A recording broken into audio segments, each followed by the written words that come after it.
Good morning. Welcome to Engage, a healthy divorce community. One of the topics that comes up a lot, I've actually got a few parents that I'm working with now that are dealing with this, is a new significant other in the situation. So the divorce papers are signed, people have gone their separate ways, and there might be a new partner, significant other in the situation. What happens is critical. So for that person, kind of stepping into a, quote unquote step parent role unofficially is hard. It's very challenging. And if that person happens to also have their own children, then we've got more children in the mix. So it can get kind of complicated really quickly. The key is, I always say, the more people the kids have in their life who love them and care about them, great, that's awesome.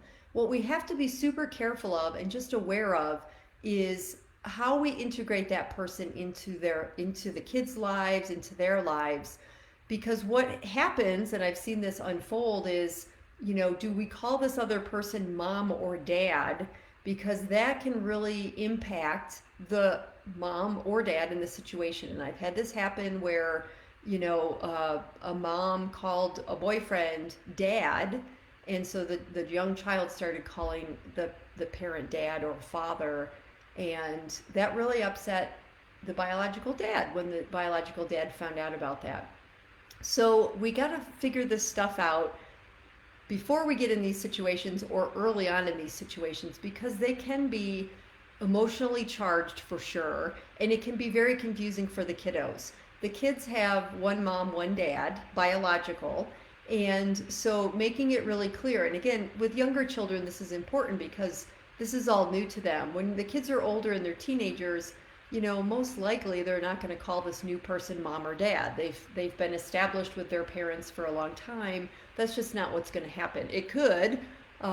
Again, every situation's different, so I never say never, but it's not as common. But when you have younger children, you want to make sure it's very clear and that mom is mom, dad is dad, and then there's these other people that might be involved in the child's life. So having those discussions with one another as parents is really important.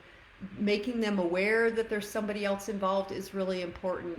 And again, make sure you as the parent are taking the time that you need to work on your things before you jump into another relationship, because again, that just creates a whole nother level of stress or anxiety for kids, and especially for young kids, it can create a lot of confusion. So it's all about having the discussion, being open, communicating together as parents, and talking about these issues.